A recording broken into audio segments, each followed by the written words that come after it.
Todo porque veo una población heterogénea en edad y en formación, y entonces me parece bueno comentar estas cosas, ¿no? ¿Cómo es esto que no se identifican los vasos coronarios y en cambio se ven los pulmonares? ¿Por qué si está la silueta cardíaca están los vasos coronarios y están los pulmonares? ¿Por qué los de rayos no toma todo por igual? ¿Se lo preguntaron alguna vez? Yo calculo que sí. Yo las primeras veces que me lo pregunté, como no tenía respuesta, me distraía con otras preguntas más especialistas, pero llegó un momento en que tuve que resolverlo para contestarlo en público. Y es más, me pregunté, si esto que es una masa pulmonar, no solo que se ve, sino que aquí se suma la densidad, ¿sí? ¿Por qué cuando hay líquido acá, no solo que no se suma, sino que borra? ¿Por qué se borran los perfiles del corazón y del diafragma y acá, lejos de borrarse, se suman? Y lo leí y decía que sí porque tenía que dormir y no quería no dormirme pensando en esto. Y una vez empezamos a probar y dijimos, estamos con el tema de la luz, pero bueno, vamos bien. Si uno mira esto y piensa que es, yo develo el misterio y son uvas, dentro de un recipiente que no tiene más que eso, uvas. Si a ese recipiente yo le pongo arriba otro igual, vacío, con aire, lo que obtengo es esta imagen, es decir, la imagen de las uvas. Ahora, si yo, en lugar de poner las uvas con aire, pongo agua arriba, ¿bien? O pongo agua adentro de las uvas, y aquí viene la gran diferencia, el agua en contacto con las uvas o en otra superficie, la imagen cambia radicalmente. En relación con esto, el contraste de las uvas disminuye, se torna un poco más homogéneo, pero todavía se identifican. Fíjense lo que pasa cuando el líquido está en contacto con las uvas, desaparecen. Esto es lo que llamamos el efecto de silueta o el signo de silueta, que es como el pan de todos los días del diagnóstico radiológico, ¿bien? Y lo debiéramos tener en cuenta siempre. Sobre todo en situaciones, yo recuerdo cuando llegó la primera máquina de ultrasonido al hospital, y entonces la voz que se corrió es: cuando sospechen colecta pleural, pasen de largo radiología y vayan a ultrasonido. Esto duró 2 meses y pico porque se rompió el transductor. Los cristales se rompieron, no andaba, y entonces abrimos la puerta y teníamos una lista de quienes nos habían olvidado, y les dijimos: pero vení que yo te voy a decir si hay líquido o no. Pero es que no sé, porque yo lo oculto, me parece que hay, pero si hay es muy poco. Entonces dijimos: ¿cuál es el problema? Lo comparto en estas imágenes donde uno no ve un signo de silueta muy claro, porque el borde del diafragma se ve, la silueta cardíaca así. Sin embargo, hay aumentos de densidad más o menos lineales que se suponen que podría ser líquido metiéndose en las fisuras pleurales. Bueno, si no hay ultrasonido, fíjense cómo se puede o confirmar o descartar. Estas dos imágenes son dos imágenes hechas de frente. ¿Cuál será la diferencia entre una y otra? Que en una logramos generar esta silueta y en la otra no. Como les gusta decir a los americanos DB y BD, nosotros decimos ventrodorsal y dorsoventral, ahí tenemos las dos posibilidades, DB y BD. ¿Qué es lo que varió en una y en la otra? En esta logramos poner en contacto las uvas con el líquido y las uvas desaparecieron. Obviamente que las uvas no son uvas, sino que es la silueta cardíaca, y el líquido no es agua, sino que es efusión pleural. Esto ilustra la situación. En esta situación, el líquido va a ir a parar a los recesos costovertebrales. Entonces no toma contacto con las uvas, que es el corazón. En este caso, el líquido va a la porción más declive, el corazón toma contacto con ellas, pierde su silueta, y yo puedo, con una herramienta muy simple, yo digo muy simple, con una herramienta como un equipo de rayos sin necesidad de ultrasonido, detectar una pequeña cantidad de líquido pleural. ¿Bien? Ya que estamos con la pleura, cuando llegó el FAST, rápidamente dijeron, bueno, además de los pacientes efusivos, tampoco van a pasar por acá los pacientes traumatizados con neumotórax. Yo comento esto, me escucho hablar a mí mismo y me siento una especie como de un romántico de la radiología, ¿no es cierto? Paleontológico, perdido en el tiempo. Pero fíjense que el FAST, que puede ser muy útil para detectar los efectos de un trauma en el tórax, es un poco como la estadística. Vieron que la estadística dice que en un determinado país hay 5 pollos por persona para comer en un año, y un pobre hombre dice, ¿dónde están los 4 que me faltan? Porque él come solo 1. Entonces el FAST muestra una parte, pero no todo. Yo aquí tengo un neumotórax y no tengo duda. Y estoy casi seguro que si prendiéramos la luz y señalara a alguno con el dedo para que me diga lo que está viendo, algunos temen que se prenda la luz y lo haga, todos diríamos, porque me hago cargo, yo lo dije también, que el corazón está desplazado dorsalmente. Si el corazón se desplaza hacia algún lado en el neumotórax, es hacia abajo. Si lo piensan un poco, pensar que el corazón en el neumotórax se desplaza hacia arriba es casi como desafiar a la física. Como el corazón con su peso va a flotar en el líquido, en el fluido pleural, ¿bien? ¿Cómo es esto que se desplaza hacia abajo? En el neumotórax la presión del aire lo que va a hacer es desplazar al corazón hacia abajo. Esta franja de aire, bien, que en la situación normal estaba cubierta por el corazón, aquí queda descubierta, y es esta franja de aire que se ve acá. Pero claro, como los libros muchas veces lo describen, desplazamiento cardíaco dorsal, todos repetimos desplazamiento cardíaco dorsal y nos perdemos de entender qué pasa realmente con la silueta cardíaca en el neumotórax. Una cosa que el FAST no nos muestra y hay que hacer una placa radiográfica es cuando yo tengo un neumotórax y el paciente no solo que no mejora, sino que empeora, y me debato acerca de si este no es un neumotórax a tensión.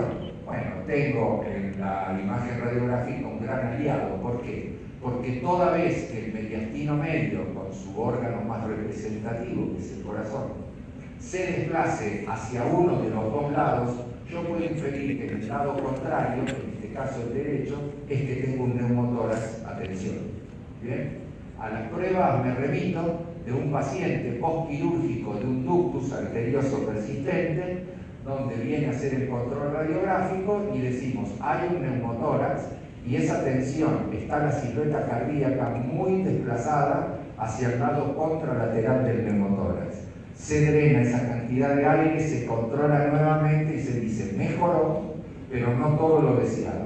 Se vuelve a sacar aire y fíjense como en cuestión de 20 minutos, la silueta cardíaca volvió a ubicarse en el plano medio porque se redujo la situación del neumotórax a tensión. No sé si todos conocen el mate. Me han saludado colegas que fueron visitantes. Víctor, usted tomó mate en la Argentina. Acá Víctor da fe de esto. Este es una especie de emblema nacional, este es un logotipo, pero que simula nuestra bebida nacional, que es la yerba mate, que es una infusión que se toma con una bombilla y se comparte entre las personas, con lo cual, además de ser una bebida, es un símbolo de fraternidad. ¿Bien? Bueno, ahí tenemos una placa de abdomen en un perro con hematuria, y obviamente en un perro con hematuria lo que más nos va a llamar la atención siempre, por una cuestión estadística, es mirar la vejiga, y a nadie escapa que en la vejiga hay, aquí están medio tapadas, pero aquí se ven 6 o 7 imágenes semidensas que son cálculos. Hubo quien dijo además que no estaba demasiado claro porque los dueños no convivían con el perro, era un perro alejado en una finca, en un campo, de que tenía incontinencia. Bueno, dijimos, habrá que estudiarlo y reparamos en esta imagen. Si fuera un asa de intestino, a todos nos llamaba la atención que fuera como un poco más densa que todas. Sea como fuera, decidimos contrastarla y hacer el urograma escritor. Comenzamos a entender, repito, sin necesidad de ultrasonido, por qué había la incontinencia. Creo que a nadie escapa que la luz de este uréter, sobre todo en la parte proximal ligado a la pelvis, está absolutamente dilatado. Se trataba entonces de dos uréteres ectópicos. Ahora bien, el estudio continúa, a los 20 minutos se sigue viendo el predominio del megauréter del lado izquierdo. Tengamos en cuenta que el uréter, en la medida que se dilata, no solo se dilata, sino que se torna tortuoso, ondulado. No es normal que el uréter pegue todas estas vueltas, y evidentemente cuando se usa ultrasonido hay que entender un poco también por qué se ven esas vueltas, pero no me voy a meter en ese tema. Ahí sigue el estudio y fíjense, llegada la hora, lo primero que nos llama la atención es lo lento que está siendo evacuado el medio de contraste del sistema colector de los riñones. Es muy raro que una hora post-contraste tengamos semejante cantidad de contraste. Y ahí se ve muy bien como ambos uréteres superan el área del trígono y van a parar seguramente al cuello vesical. No en este caso, pero si no es el cuello, muchos van a parar directamente al vestíbulo vaginal. Lo que uno muchas veces no se explica es por qué, habiendo tanta ectopía, se llena tanto la vejiga. Entonces me parece bueno entender que el uréter ectópico tiene una modalidad no fácil de identificar, que es la ectopía intramural. Bien, estas son placas cedidas por nuestro servicio de cirugía, donde se ve que el uréter se tuneliza, penetra, bien, por la submucosa de la vejiga y después va a ir a parar o al cuello o al vestíbulo vaginal. En esa tunelización drena orina a la vejiga y uno puede ver un llenado vesical. Este dibujo tomado del libro nos va a mostrar la ectopía normal, mejor dicho, si esa ectopía no es normal, quiero decir la ectopía más común, donde supera la vejiga y va a parar al cuello, la tunelización, donde entra dentro de la pared de la vejiga y después va a parar al cuello, y esta otra más rara de ver, donde hay una conexión casi como equivalente a una fístula, una comunicación con un estoma, con un segmento muy definido, donde se comunica el uréter con la vejiga. Este es otro de nuestros símbolos nacionales, que es la vaca. ¿Quién no ha comido? Ya que le pregunté a Víctor por el mate, Víctor también comió un bife de chorizo. Víctor, no sé si vino a estudiar a la Argentina o lo estoy dejando mal parado. Total, como está puro, nadie sabe quién es Víctor. No voy a mencionar su apellido. Pero también comió un bife de chorizo de nuestras vacas. Bien, veamos otro urograma excretor en una situación donde el ecografista no aparecía, no venía, y dijimos, bueno, hasta que venga vamos a hacer un urograma excretor. Este era un perro collie muy chico que tendría 6 meses y también tenía una forma de orinar, era incontinente, pero también tenía disuria. Y en el estudio lo primero que nos empieza a llamar la atención en relación a la placa simple es que tenemos un riñón que tiene prácticamente junta su fase nefrográfica, donde el contraste circula por el parénquima, su fase pielográfica, donde se ven los divertículos y la pelvis renal, y es uno de los dos, porque el otro no aparece. Sin embargo, si comparamos con la imagen simple, empiezan a aparecer estas líneas. ¿Bien? Que en principio no entendíamos bien qué eran. Cuando lo miramos de frente, creo que empezamos a entender que la silueta del riñón es esta. Hay algo de fase nefrográfica, circula, y estos son vasos renales, bien, que están desplazados por la misma presión intraparenquimatosa del riñón, y se trata sin duda de una hidronefrosis. Hay un trastorno en el flujo hacia la vejiga del riñón derecho que lo dilata en esta magnitud. El otro parece normal. Vayamos mirando la vejiga, que aquí a los 5 minutos todavía no está tan llena, por eso no se la ve filiforme, ¿sí? Pero aquí ya empezamos a ver que hay una parte que no se está llenando, ¿verdad? Ahí lo seguimos viendo a los 15 minutos, no varía demasiado, se mantiene esta situación de severa hidronefrosis. Y cuando avanzamos el estudio a los 30 minutos, ya lo que presumíamos como un defecto de llenado se confirma como tal. Es un defecto de llenado. Y obviamente lo primero que a uno se le ocurre en un órgano hueco donde hay una parte que no se tiñe es porque hay una masa, un pólipo, un crecimiento de algo. 45 minutos, ven que ya tiene como una forma de 8, como si fueran dos estructuras. Ahí las vemos más grandes. ¿Por qué esto no se está tiñendo? ¿Qué pasó aquí? Agregamos aire a la vejiga. El ecografista seguía sin llegar y teníamos que definirlo antes de que llegara él y nos robara el paciente. Entonces le pusimos aire y dijimos, evidentemente algo pasó, porque ese defecto de llenado, acá se está viendo radiolúcido. ¿Por qué acá se ve radiodenso? ¿Por qué invirtió su imagen? Simplemente porque lo rodeamos con aire. Y este es como un fenómeno de inversión de la imagen al que después nos vamos a referir nuevamente. Ahí se ven más grandes y ven que el uréter viene llegando acá. Bien, y lo que está haciendo ahí no es más que una dilatación, es decir, un ureterocele. Para ser honesto, después de suponer que se trataba de un ureterocele, llamamos al ecografista y le dijimos, ahora míralo a ver si confirmás, y nos confirmó evidentemente que era una dilatación, es una dilatación submucosa del uréter, que se suele ver asociada con el uréter ectópico o a veces solamente el ureterocele como un defecto congénito. Otro emblema nuestro, el bandoneón. A Víctor no le voy a preguntar porque el bandoneón se toca, no se come. Y la lágrima esa que derrama el bandoneón también es símbolo del porteñismo. Nuestros dicen que los porteños, que somos los nacidos en Buenos Aires, que amamos el tango, somos melancólicos, por eso ahí la lágrima. Vamos cambiando de tema, por ahí los que no estuvieron al principio de hoy temprano, yo comenté que los míos no van a ser temas extensos, sino que un salpicado de distintos casos y de distintas situaciones que tienen que ver con las dudas que yo tuve siempre y con las dudas que otros colegas plantean a diario. Y una de ellas es el paciente con este tipo de deformación.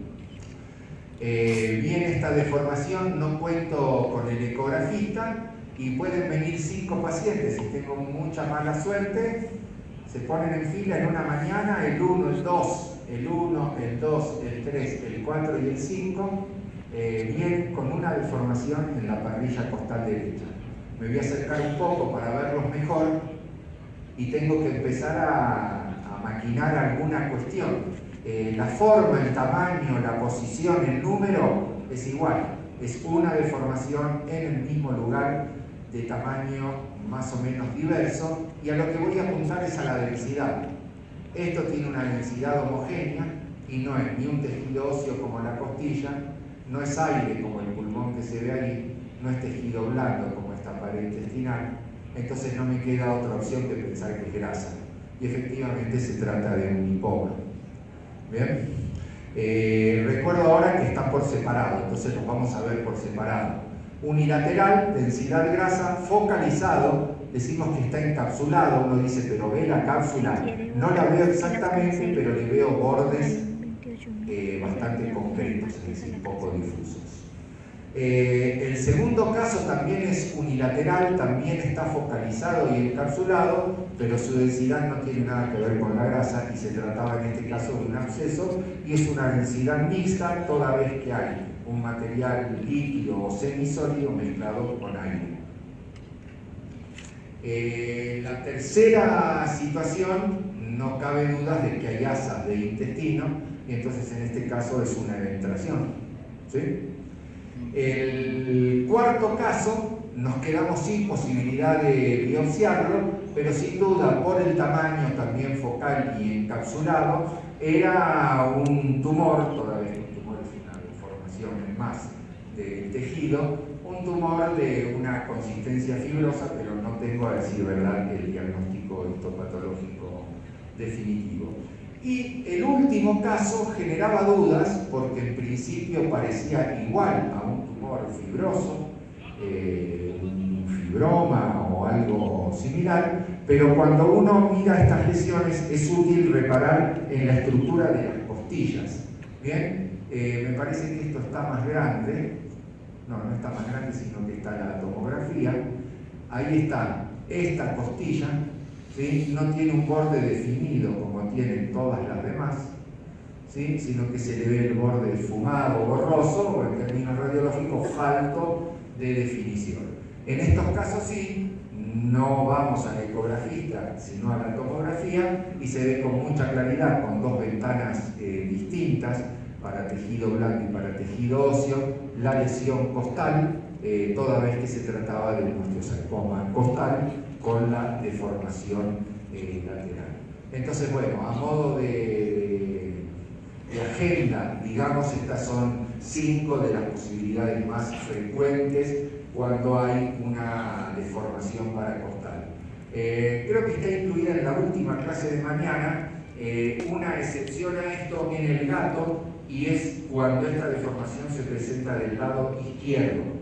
El gato tiene una ventlación paracostal del lado izquierdo, que es un tema que lo hago así aparte para que vuelva mañana, a ver de qué se trata, y la vamos a ver mañana y vamos a acordarnos de estas 5.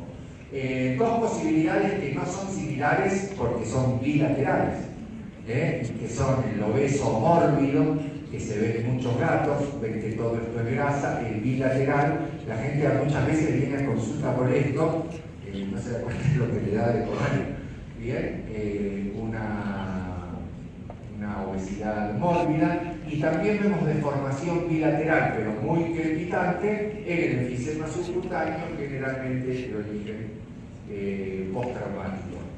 Otro problema nacional, aquí yo sé que hay gente de Medellín que se han adueñado de Gardel, pero lamento comunicarles que vino a morir a Medellín, pero Gardel encuentra.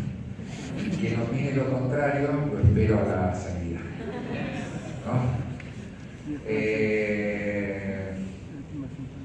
Veamos otra situación que es bastante infrecuente y que en realidad suele ser osado su diagnóstico exclusivamente radiológico, pero hay un signo que radiológicamente, cuando aparece, es casi prácticamente patognomónico de esta patología que es la torsión lobar. Yo incluí ahora un par de diapositivas con una especie de cascada fisiopatológica de lo que ocurre cuando hay una torsión lobar, donde el retorno venoso de ese tramo pulmonar rotado va a estar muy dificultado, no tanto así el flujo arterial, porque el flujo arterial tiene otras paredes y entonces soporta mejor la torsión. El flujo venoso se colapsa, el retorno venoso está impedido, el pulmón se empieza a congestionar y la presión va generando necrosis y cambios sucesivos. Cuando uno ve una torsión lobar en este estadio, es muy difícil de diferenciarlo de una consolidación del lóbulo medio o del lóbulo caudal derecho de cualquier otro origen. Sería muy osado acá decir que se trata de una torsión lobar, aunque en este caso era una torsión lobar. Esto que yo les comentaba de la fisiopatología y de la estadística. He sabido que en las razas grandes el predominio de los galgos afganos es cierto, y que el lóbulo medio derecho es el que tiene torsión lobar con más frecuencia. De las razas pequeñas, la que está más sobre representada y que por lo menos en nuestro medio es cada vez más frecuente es el PAC, y en estas razas el lóbulo más afectado es el apical izquierdo. Esto no quiere decir que cualquiera se pueda rotar o que incluso se rote más de uno. Es bastante discutido aún el día de hoy si estas situaciones son predisponentes de la torsión lobar o son consecuencias de la torsión lobar. En algunos casos, cuando no la provocaron, van a ser consecuencias, y en otros casos por ahí no se presentan como consecuencia y los predisponentes son, por ejemplo, la colecta pleural, es de suponer que un lóbulo inflado flotando o rodeado de líquido pleural tenga más predisposición a la rotación. Esto que yo comentaba hoy, la oclusión broncovascular, donde va a pagar más gasto, digamos, es en la congestión venosa que va a llegar a la necrosis endógena. Entonces, en estadios avanzados yo puedo llegar aquí a la necrosis. Ven que hay efusión pleural, neumotórax, neumomediastino. Cualquiera de los hallazgos radiográficos que vemos en otras lesiones se presenta en la torsión lobar. El que nos va a venir a salvar es la necrosis del pulmón, donde se presenta el enfisema vesicular. Yo la primera vez que lo vi tuve la sensación de que había alimento balanceado y no me explicaba cómo había llegado el alimento balanceado al pulmón, pero bueno, la explicación es que hay una neumonía necrotizante bien típica, casi por no decir patognomónica, que se la describe también como enfisema vesicular. Y es esta imagen que se ve aquí como pequeñas imágenes en sacabocado, pequeñas áreas radiolúcidas, circulares, homogéneas en forma y tamaño. Bien, confirmado esto en dos cortes tomográficos, ahí se ve el enfisema vesicular con dos ventanas distintas, repito, patognomónicas de la torsión lobar. En un corte sagital del tórax, el mismo enfisema vesicular a un costado del corazón. Se me ocurrió mostrar un poco esto, toda vez que no todos tenemos la misma familiaridad con la tomografía, y tener presente que justamente como son tomos, como son fascículos, fragmentos de tejido, uno puede tener la patología aquí abajo, estos son cortes coronales, y aquí en el plano transversal quiero mostrar dónde está cortado. Si yo corto aquí, puedo tener severa necrosis aquí abajo y lo veo exactamente normal. Si yo corto un poco más en ventral, sigo viendo todo normalmente, y recién cuando corte aquí abajo donde está la lesión, voy a empezar a tener las imágenes. Estas son placas de otra calidad consultadas por una colega que había leído hacía poco que el PAC era una raza que tenía predisposición a la torsón lobar y que la predisposición era del apical izquierdo. Entonces, juntos con el cirujano, decidieron que entre mandarlo a estudiar y hacer una tomografía y demás, iban a hacer una toracotomía exploratoria. Fue con éxito, el paciente está vivo, se le sacó este lóbulo pulmonar apical izquierdo, bien, que estaba sujeto a una torsión. Ya que estamos con estas imágenes que se ven abajo o al costado de la silueta cardíaca, si esto es lo que tenemos grabado en mente como la imagen normal, ¿cómo diferenciamos estas situaciones? Cuando tenemos esto debajo de la silueta cardíaca tenemos grasa, cuando tenemos esta densidad por delante, sobre todo en gatos, comparamos la densidad grasa con la que infiltra el ligamento falciforme, esto es grasa en el mediastino, ¿sí? Y en estos casos, cuando la grasa está muy ligada al ápex del corazón, lo que tenemos es grasa pericárdica. Uno dice, pero es tan útil diferenciar una de la otra. Es útil en la medida que cuando uno mira esto sin entrenamiento muy rápidamente, es fácil comprar, sobre todo en estas dos, la presencia de un neumotórax, cuando en realidad no es aire, sino que se trata de grasa. Ahí está lo mismo más grande, grasa pleural, grasa pericárdica.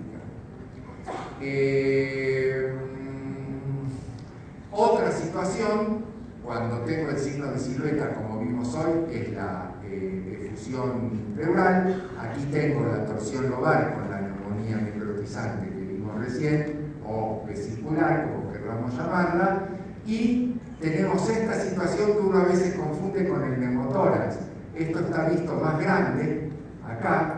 Ven que pese a que se ve despegado el borde cardíaco del esternón, yo tengo trama vascular del pulmón. Entonces eso no es un neumotórax, es un paciente, vuelvo al anterior para mostrar su estado, ¿bien? Con una microcardia propia del shock, la deshidratación en un paciente de 10 días más o menos de caquencia y la emaciación consecuente. Es otra vez semántica, pero no vuelvo a empezar. Situación que siempre recuerdo a los que hacemos imágenes, no sé si les pasa a todos. Quienes nos derivan nos dicen, te pido por favor no hagas comentarios sobre el paciente, porque en el camino de vuelta el propietario consulta con el portero del edificio, con la cuñada, con quien encuentre en el camino. Hay excepciones. Este caso yo lo recuerdo siempre porque esto que era material metálico, era alambre, muy despreocupadamente para no generar pánico, pregunto, bueno, ¿cuándo lo vea el doctor? Eran las 6 de la tarde, lo veo mañana al mediodía.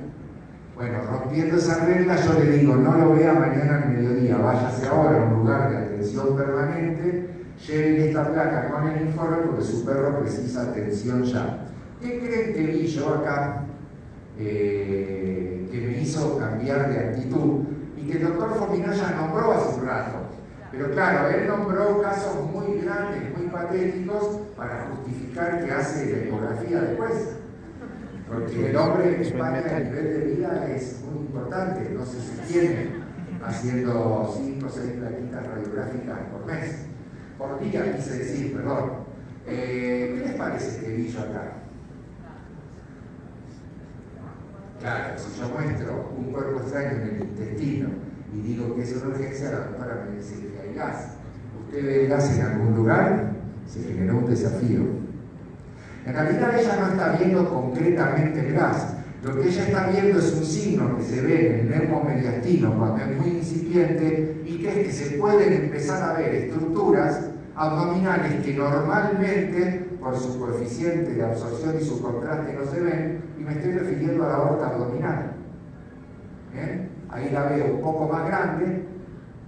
Yo no puedo ver ni la cava caudal, que no está acá, ni la aorta abdominal. Cuando vea estos dos vasos en una placa de abdomen, sin duda es porque hay aire libre que no es fácil de detectar a veces, pero que esta puede ser la llave que nos defina la presencia de aire libre. Volvamos a las uvas.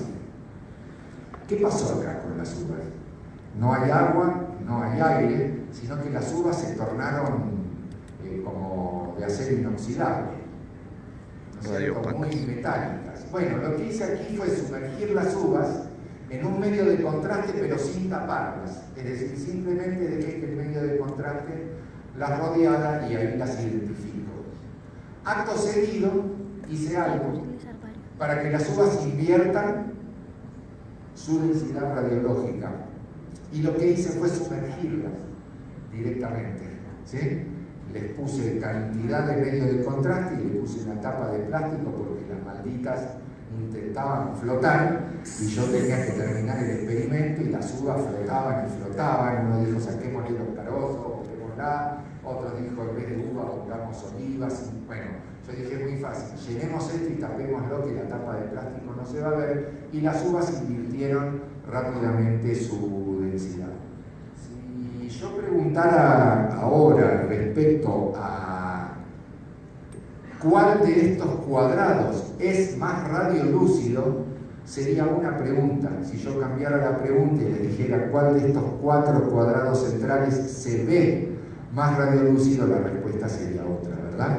Porque a la pregunta de cuál se ve más radiolúcido, todos vamos a contestar que es este. A la pregunta de cuál es el más radiolúcido, todos suspicazmente, porque ya no creen en mis trampas a esta altura del día, van a decir que son los 4 iguales. En la medida que estos 4 cuadrados de la misma densidad están rodeados o sumergidos de un material cada vez más radiopaco, va a suceder este fenómeno de inversión de la densidad.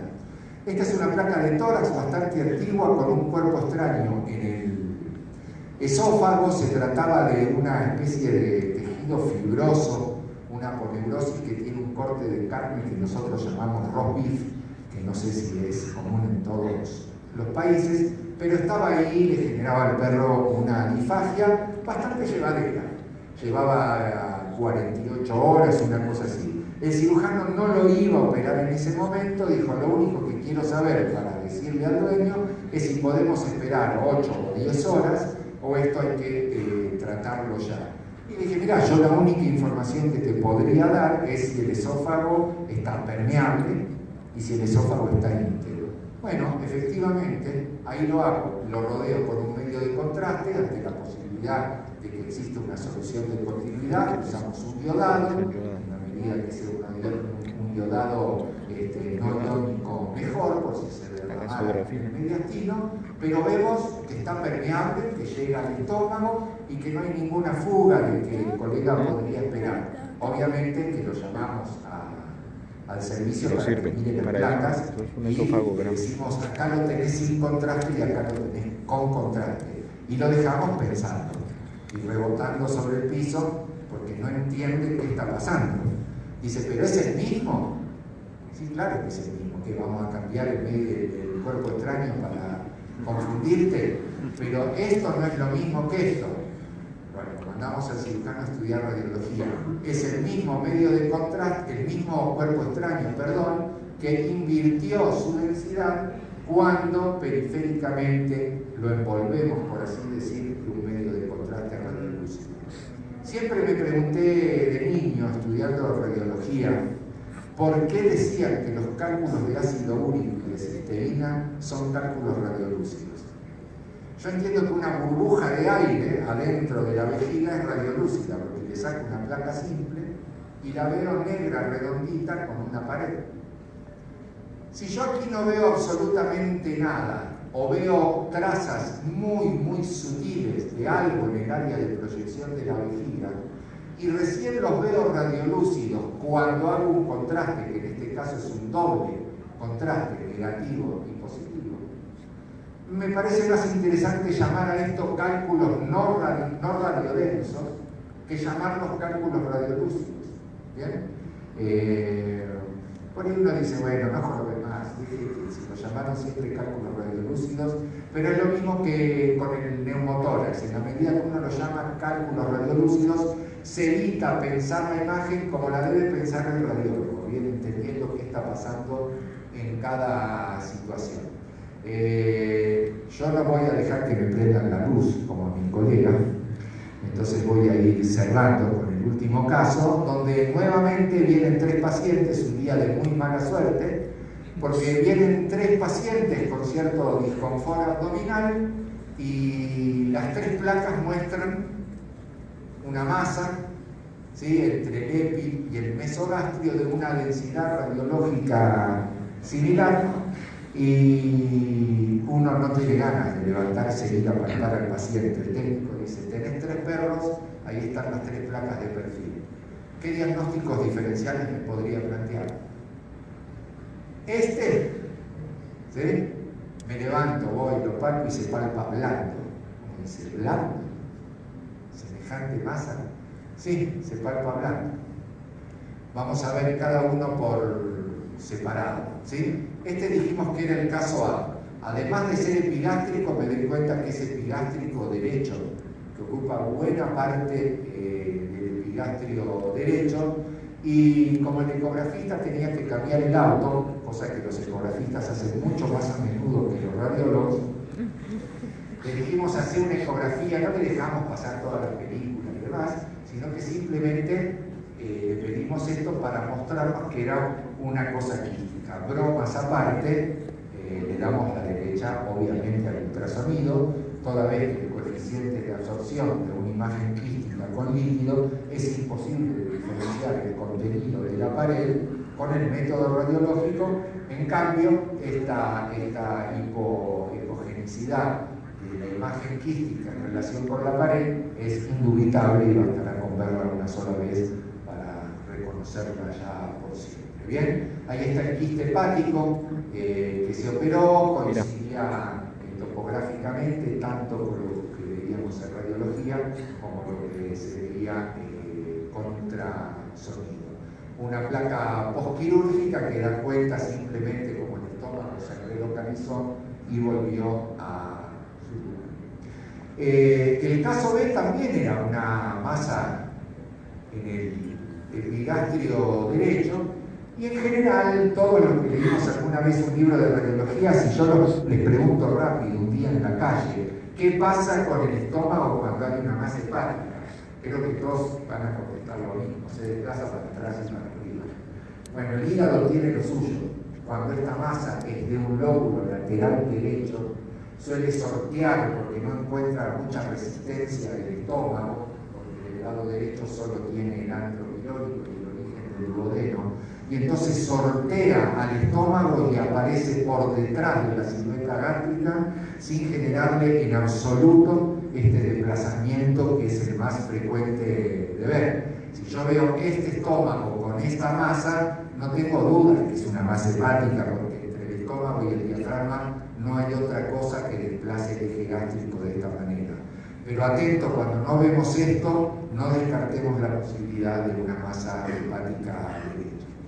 Y este era el tercero, donde tenía una imagen de masa muy importante, pero ya ese día tuvimos un quiste hepático y una masa hepática derecha, por una cuestión de la ley de Murphy. No se iba a repetir lo mismo. Entonces tuvimos que rápidamente buscar un tercer diagnóstico diferencial. Y a mí me parece que uno, inclusive bastante más frecuente que el quiste hepático, y por ahí no tanto de la masa hepática derecha, es que esto se trate ni más ni menos que el riñón, me dicen acá, chao, no la tenía. Bien, yo lo hago a propósito, para que vean como uno muchas veces no piensa. A mí me parece que para hacer el vaso es muy redondo y muy grande, y que no haya crecido, o sea, que crezca solo para arriba y no se vaya para atrás, podría ser. Para aquellos que postulan el riñón, ahí hay un riñón que es el izquierdo, y si bien el derecho no lo veo completamente, este cambio de densidad no puede ser otra cosa que el polo caudal del riñón derecho superpuesto al canal izquierdo. Entonces, negativo el vaso, negativo el riñón. ¿Podrá ser un síndrome pilórico? ¿Puede el píloro tener este tamaño o esta magnitud? Vaya que sí. Bien, con un poco de contraste uno dirime esta situación y lo que se ve como una masa puede ser simplemente el cambio del síndrome pilórico. Después hay disquisiciones académicas respecto a si el borde de la lesión se parece más a un pezón, a un pico o a una cuerda, para describirlo como el signo de la cuerda, del pico o del pezón. Pero repito, son disquisiciones académicas que no van a cambiar el diagnóstico de síndrome pilórico. Bien. Lo que sí puede ser útil en estos casos es ver si el síndrome pilórico, ya que le puse un contraste, saquémosle el mayor rédito posible y veamos si ese síndrome pilórico es obstructivo o es restrictivo. ¿Cuál es la diferencia? En el obstructivo hay algo creciendo dentro de la luz y va a ser relativamente más fácil de resolver que cuando el síndrome pilórico es restrictivo, que es aquel en el cual las paredes del canal pilórico están infiltradas o engrosadas en detrimento de la luz. ¿Bien? Supongamos que no tuvimos la suerte de escuchar al doctor Fominaya y no tenemos el frasco de contraste, que les aclaro que yo adhiero a su concepto. El medio de contraste, inclusive yo tengo frascos de medio de contraste que lo pongo en lugares estratégicos para verlos, y una vez por semana o cada 10 días yo uso día por medio contraste. Los doy vuelta y los sacudo para que no se precipiten y hay que guardarlos. El iodado, cuando haya que hacer un contraste en una vejiga y uno diga me quedó muy poco, el iodado resiste hasta 2/3 casi de su dilución. Si uno dice a esta vejiga le tendría que poner 30 y tengo 10, pongan 10 más 20 de solución fisiológica, que va a dar igual buen contraste. Pero supongamos que no pasó eso, supongamos que no le hicimos caso al doctor y tiramos todo el contraste que teníamos, ¿sí? Y viene este perro con un eje gástrico que parece cambiado, raro, y algo acá redondeado. Voy a buscar el contraste y no lo tengo. No tengo ecografista, no tengo nada. Pienso que es un síndrome pilórico. ¿Qué se les ocurre? El paciente ya viene con su contraste natural. Aquí me dice Víctor, que se está queriendo ganar el bife de chorizo, cambiar la posición. Exactamente. Cambio el decúbito. Esto es decúbito derecho. Cuando cambio el decúbito al decúbito izquierdo, ¿Sí? ¿Dónde me va a quedar el antro pilórico? Arriba. ¿Dónde se va a ir el gas? Arriba. ¿A dónde va a ir a parar el gas y a mostrarme que esta deformación es exactamente esta? Al antro pilórico. De cúbito lateral derecho arriba, de cúbito lateral izquierdo abajo. No tengo más para contarles sobre este capítulo, pero le voy a cambiar el tema y le voy a poner a este capítulo el romanticismo de la radiología, o cuando te quedes tú solo con tu equipo de rayos. Muchas gracias.